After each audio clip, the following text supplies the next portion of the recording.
ஒய்ஃபுக்கு. அப்போ இங்கே ரொம்ப பிரச்சனை படுத்திட்டாங்க. ஆல்ரெடி நாங்கள் சொல்லி தான் வச்சுருந்தேன் பக்கத்தில் உள்ளவங்கள்ட்ட. அவங்க கொஞ்சம் உடம்பு சரியில்லாதவங்க, கொஞ்சம் மனநலம் பாதிக்கப்பட்டவங்க. அதனால் நீங்கள் கொஞ்சம் அட்ஜஸ்ட் பண்ணிக்கோங்க.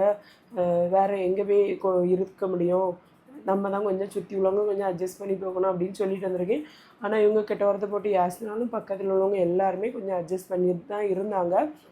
அன்னைக்கு என்னாச்சுன்னா, ரொம்ப இது சில டைம் ஓவர் ஆயிரும்ல.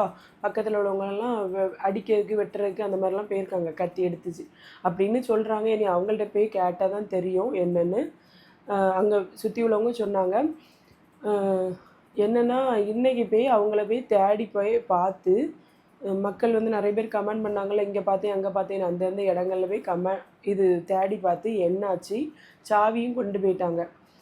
என்னாச்சின்னு கேட்டு வீட்டுக்கு வாரீங்களா, இல்லைன்னா நீங்கள் இங்கே தான் இருக்க போகிறீங்களா, என்ன ஏதுன்னு அவங்கள்ட்ட போய் விசாரித்து அதையே நான் வீடியோவாக போடுறேன் மக்களே.